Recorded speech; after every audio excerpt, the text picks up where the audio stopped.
कोशिका जीवन की सबसे छोटी इकाई है दोस्तों, लेकिन सबसे बड़ी कहानी है। अगर कोशिका ना होती तो जीवन ना होता, ना हम होते और ना ये कहानी होती दोस्तों। तो स्वागत करते हैं आपके अपने YouTube channel science by Vimlesh sir पे। और आज हम बात करेंगे जो शेष टॉपिक सेल का यानी कोशिका का बचा हुआ था, उसमें हम शुरुआत करेंगे कोशिका संरचना की। आज हम इस वीडियो में जानेंगे कि इसके जो मेन पॉइंट्स थे, है ना, जैसे क्रोमोसोम था, है ना, न्यूक्लियस था, और इसके अलावा कुछ ऐसे पॉइंट जो कि हम जानेंगे कि सबसे छोटी कोशिका, चाहे वो वायरस की हो, ह्यूमन की हो, है ना, चाहे वो एक कोश की जीव की हो या बहुकोश की जीव की। तो आप लोग हमारे साथ अंत तक बने रहेंगे, तो आप लोगों को मैं बेहतर से बेहतर समझाने का प्रयास करूंगा दोस्तों। तो आज तक अभी तक आप लोगों ने हमारा बेहद साथ दिया है, तो और भी आप लोग साथ बनाइए रखिएगा। तो हम चलते हैं दोस्तों अपने टॉपिक्स की तरफ।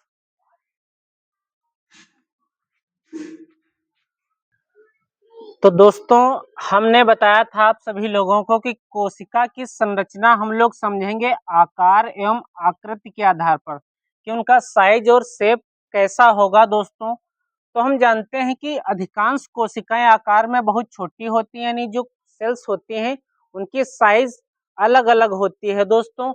जिन्हें केवल सूक्ष्मदर्शी द्वारा ही देखा जा सकता है, मतलब उन्हें आप सिर्फ माइक्रोस्कोप से ही देख सकते हैं। स्थिति एवं कार्य के आधार पर कोशिकाएं अलग अलग हो सकती हैं। मतलब क्या है कि उनकी आकृति जो है वो कैसी हो सकती है, गोल हो सकती है, लंबी हो सकती है, अंडाकार हो सकती है, बेलनाकार हो सकती है, नालाकार मतलब पाइप टाइप की हो सकती है, घनाकार हो सकती है, फीताकार हो सकती है और आयताकार हो सकती है, और कोणदार हो सकती है, तस्तरी नुमा भी हो सकती है दोस्तों। तो इस साइज की कोशिकाएं होती हैं। क्लियर है यहाँ तक सभी को? इसके अलावा इम्पोर्टेंट बात ये आती है कि सर जी आपने ये तो बता दिया कि कोशिकाओं का जो साइज होता है वो अलग अलग होता है। कैसा होता है? अलग अलग होता है। लेकिन समझना ये बहुत जरूरी है कि सर जी आपने कहा था कि जो कोशिकाएं हैं उनकी साइज और उनका एक कोश की जंतुओं में, है ना, कोशिका की सबसे है ना किसकी सबसे छोटी होती है, एक कोशिकी में और बहुकोशिकीय में, है ना, चाहे वो एक कोशिकीय जंतु हो, हमने आपको बताया, और चाहे वो बहुकोशिकीय जंतु हो, तो दोनों को हम लोग समझेंगे। क्लियर है? तो हम लोग सबसे पहले दोस्तों ये जानेंगे कि जो, है ना, प्लूरोनिमोनिया है ये क्या है। ये नामक वायरस की सबसे छोटी, यानी अगर वायरस की बात करें, पीपीएलओ, है ना, पीपीएलओ जो है ये दोस्तों क्या है, पीपी जो है आपका, यानी प्लूरोनिमोनिया जो है दोस्तों, ये सबसे छोटी है दोस्तों। ये किसमें पाई जाती है?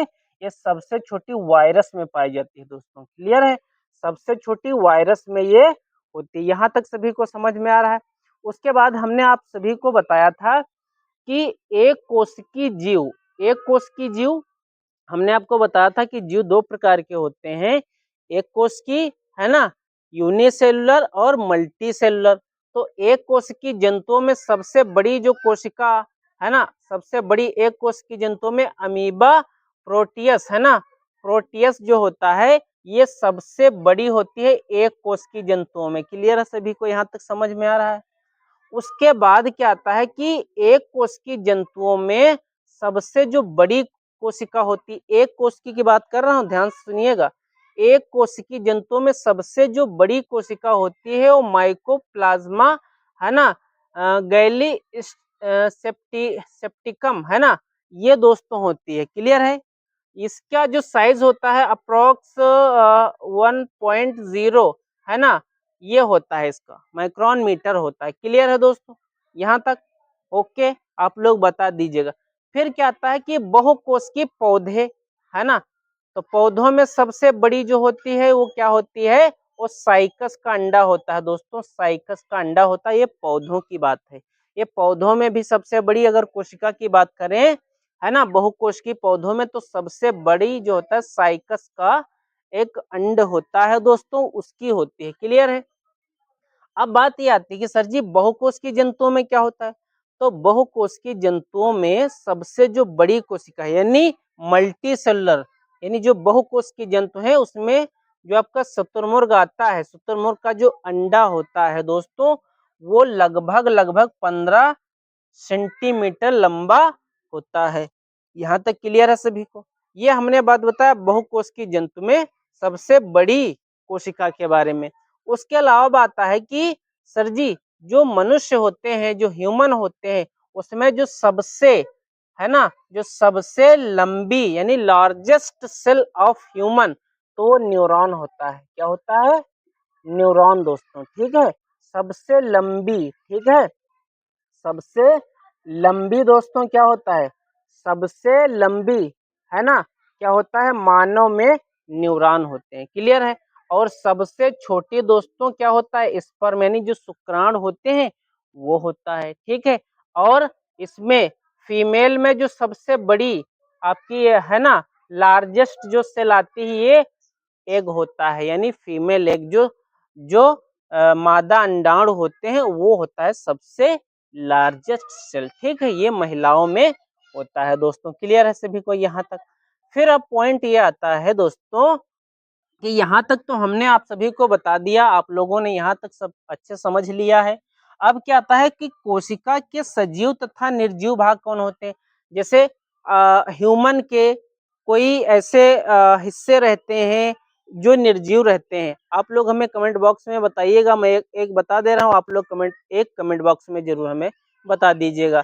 तो एक मैं बता दे रहा हूँ, जो निर्जीव हिस्सा होता है दोस्तों, वो क्या होता है? जो नाखून होते हैं, नाखून का जो हम लोग कट करते हैं भाग, वो निर्जीव होता है, उसमें जान नहीं रहती। आपको दूसरा बताना है कि दूसरा कौन सा है शरीर में ऐसा, है ना, जो वो सेल भी होता है, उसमें डीएनए उससे भी निकाला जा सकता है। तो आपको कमेंट बॉक्स में हमें बता दीजिएगा। तो उसी तरीके से दोस्तों क्या होता है कि कोशिका के सजीव तथा निर्जीव भाग क्या होते हैं? तो कोशिका के सजीव जो भाग होते हैं वो कौन से होते हैं? प्लाज्मा झिल्ली यानी कोशिका में सेल मेम्ब्रेन होती है दोस्तों। और उसके अलावा क्या होता है? उसके अलावा आपका होता है कोशिका द्रव्य होता है। क्लियर है यहाँ तक सभी को? उसके अलावा अंतः प्रद्रवी जालिका भी होता है दोस्तों। ये सजीव में आता है, यानी लिविंग पार्ट ऑफ सेल, ठीक है। उसके अलावा माइटोकॉन्ड्रिया आता है। क्या आता है? माइटोकॉन्ड्रिया। और गोल्जी बॉडी आता है, ठीक है, गोल्जी बॉडी आता है। उसके अलावा लवक यानी जो आपके प्लास्टिड्स होते हैं, यानी लवक, जो कि पौधों में पाए जाते हैं, हमने आपको बताया था, है ना। और आप लोगों ने अगर नहीं देखा वीडियो तो जाके देख लीजिएगा और हमें बताइएगा कि ये कितने प्रकार के होते हैं और कौन कौन होते हैं, कमेंट बॉक्स में हमें बताइएगा। फिर राइबोसोम होता है और फिर लाइसोसोम होता है दोस्तों, ये सजीव है। तारक काय होता है, ये जंतुओं में होता है। केंद्रक दोस्तों होता है न्यूक्लियस। क्लियर है यहाँ तक सभी को? अब हम निर्जीव की अगर बात करें तो कोशिका भित्ति पौधों में पाई जाती है। जो सेल वॉल होती है वो सिर्फ सिर्फ पौधों में पाई जाती है बेटा, ठीक है, ओके। फिर क्या है? रसधानी, ये क्या होती है? यानी ये रिक्तिकाएं होती हैं, ये सिर्फ पौधों में पाई जाती हैं और ह्यूमन में नहीं होती। ह्यूमन में क्या होती है? वेसल्स होती हैं, जो नलिकाएं होती हैं, जैसे, है ना, ये होती हैं, उसमें अपने ह्यूमन में आती हैं। उसके अलावा कणिकाएं, है ना, ये भी होती हैं दोस्तों। तो यहाँ तक आई होप समझ में आ गया होगा। अब हम इसके अगले पॉइंट की तरफ मूव करते हैं। अगला पॉइंट हम इसके बाद जानेंगे कि क्या होता है प्रोकैरियोटिक और यूकैरियोटिक, है ना। प्रोकैरियोटिक और यूकैरियोटिक कोशिका में हम लोग अंतर समझ लेंगे। क्लियर है दोस्तों? क्लियर है? तो हम लोग उसको भी समझते हैं, ठीक है। तो अब हम दोस्तों क्या करेंगे? अब हम प्रोकैरियोटिक कोशिका और यूकैरियोटिक कोशिका में डिफरेंस देख लेंगे। इसमें पहला पॉइंट क्या कहता है दोस्तों? पहला पॉइंट ये कहता है केंद्रक। केंद्रक यानी न्यूक्लियस। ये क्या होता है कि जो प्रोकैरियोटिक कोशिकाएं होती हैं ये झिल्ली रहित केंद्रक होता है, यानी कि इसमें जो न्यूक्लियस रहता है, जो इनकी कोशिकाएं होती हैं, इनमें जो न्यूक्लियर, है ना, न्यूक्लियस जो रहता है दोस्तों, वो क्या रहता है? झिल्ली रहित रहता है, यानी उसके ऊपर कवरिंग यानी सेल मेम्ब्रेन नहीं होती है दोस्तों। उसके अलावा क्या होता है? यूकैरियोटिक में क्या होता है? झिल्ली युक्त यानी सुव्यवस्थित केंद्रक पाया जाता है इसमें, ठीक है, सुव्यवस्थित केंद्रक होता है इसमें। क्लियर है यहाँ तक? फिर क्या होता है, इसका सेकंड पॉइंट ये कहता है कि डीएनए का प्रारूप कैसा होता है, यानी डीएनए का रूप कैसा होता है इसमें। तो रिंग के आकार में एक ही सर्कुलर में होता है, मतलब रिंग के आकार का होता है ना। रिंग के आकार का ऐसा ऐसा होता है, लेकिन एक ही सर्कुलर में रहता है ना। लेकिन इसमें क्या होता है, इसमें रैखिक डीएनए काई क्रोमोसोम होते हैं, है ना। तो इसमें थोड़ा सा इससे इसमें बेहतर रहता है, क्लियर है, यूकैरियोटिक कोशिका में, इसलिए ये ज्यादा अच्छी होती है ना, अपनी जगह पे। उसके अलावा अंगक है ना, जो इसमें ऑर्गेनेल्स होते हैं वो क्या होते हैं, इसमें झिल्लीबद्ध अंगक नहीं होते, चाहे वो माइटोकॉन्ड्रिया हो, गोल्गी बॉडी हो, लवक हो, है ना। ये सब क्या होते हैं दोस्तों, ये झिल्लीबद्ध अंग जो होते हैं वो कोशिकांग नहीं होते हैं इसमें। फिर क्या होता है यूकैरियोटिक में, इसमें झिल्लीबद्ध सभी कोशिकांग होते हैं, चाहे जो भी हो, माइटोकॉन्ड्रिया है ना, लवक हो, है ना, और राइबोसोम्स हो, गोल्गी बॉडी हो, है ना। इस प्रकार के जो भी होंगे इसके कोशिकांग वो झिल्लीबद्ध सभी और अच्छे डेवलप होते हैं। आकार साइज क्या होगा, तो प्रोकैरियोटिक कोशिकाओं में इनका जो साइज होता है 1 से 10 माइक्रोमीटर होता है, क्लियर है यहाँ तक। और इनका जो यूकैरियोटिक कोशिकाएं होती है अपेक्षाकृत बड़ी आकार की होती हैं, और ये 10 से 100 माइक्रोमीटर जो है इनकी साइज, जो इनका आकार होता है वो होता है, ठीक है। फिर अगला पॉइंट आता है विभाजन, यानी डिवीजन में क्या होता है, सीधे द्विविभाजन होता है, इसमें द्विविभाजन होता है। और इसमें क्या होता है, मिटोसिस या मियोसिस के द्वारा जो है इसमें विभाजन होता है, इसमें द्विविभाजन होता है, लेकिन इसमें माइटोसिस या मियोसिस के द्वारा होता है कोशिका का विभाजन, क्लियर है। उसके अलावा क्या होता है कि इसमें राइबोसोम जो होते हैं वो 70 एस प्रकार के, यानी 70 एस प्रकार के होते हैं, और इसमें 70 एंड 80 दोनों प्रकार के राइबोसोम्स पाए जाते हैं, क्लियर है यहाँ तक सभी को, उम्मीद है आप लोग समझ पा रहे होंगे। उसके अलावा कोशिका भित्ति यानी जो सेल वॉल होती है, ये पेप्टो पेप्टो है ना, पेप्टोइडोग्लाइकन से बनी रहती है, जबकि इसमें क्या होता है सेलुलोज व कवकों में काइटिन से बनी रहती है, क्लियर है यहाँ तक सब, आई होप समझ पा रहे होंगे। इसके एग्जाम्पल क्या आता है आपका, जीवाणु आता है, यानी बैक्टीरिया आता है, आर्की बैक्टीरिया आता है, और इसके भी अन्य जीवाणु भी आते हैं, क्लियर है सभी को।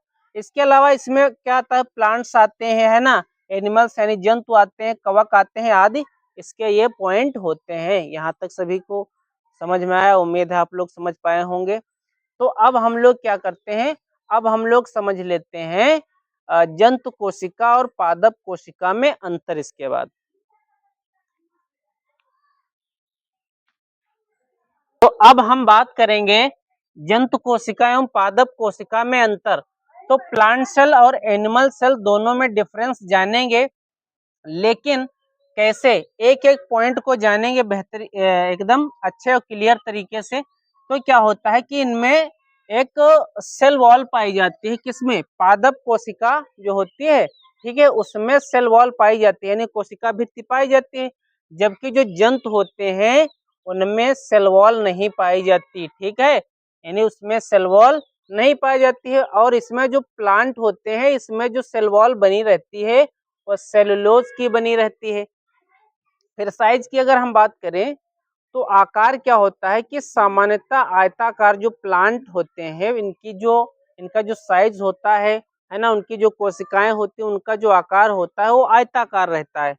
जबकि जो एनिमल होते हैं यानी जो जंतु होते हैं इनकी जो कोशिका होती है दोस्तों, उसका आकार कैसा होता है, गोलाकार समान हो सकता है, ठीक है। फिर हरित कण क्या होते हैं, है ना, हरित कण यानी क्लोरोप्लास्ट, इसमें क्या होते हैं, इसमें पेड़ पौधों में भैया क्लोरोप्लास्ट होंगे तभी प्रकाश संश्लेषण की क्रिया होगी, और इसमें नहीं होते हैं। उसके अलावा चौथा पॉइंट यही कहता है कि केंद्रक इसमें एक और होता है, ठीक है, इसमें केंद्रक एक और होता है, और जबकि जो एनिमल होते हैं इसमें केंद्र में यानी जो सेंटर होता है उसमें स्थित रहता है। लाइजोसोम बहुत कम या अनुपस्थित होते हैं, और ये इसमें क्या होते हैं, प्रचुर मात्रा में होते हैं, ठीक है। रसधानी, पांचवा पॉइंट क्या है, एक बड़ी होती है, इसमें कई छोटी छोटी होती हैं। गोल्जी काय क्या होता है, सरल व कम संख्या में होते हैं। इसमें क्या होता है, एनिमल सेल में जटिल व अधिक संख्या में होते हैं। फिर क्या है, सेंट्रिओल्स क्या होते हैं, इसमें होते ही नहीं है, और इसमें होते हैं भैया जो कि कोशिका विभाजन में मदद करते हैं, ठीक है। फिर प्लाज्मा झिल्ली इसमें होती है जो कि कोशिका भित्ति के अंदर होती है, और इसमें क्या होता है, इसमें बाहरी आवरण के रूप में पाई जाती है। तो आई होप ये बात आपको समझ पाए होंगे, आप लोग अच्छे समझ पाए होंगे। अब हम इसके नेक्स्ट यानी अगले पॉइंट की तरफ दोस्तों मूव करते हैं।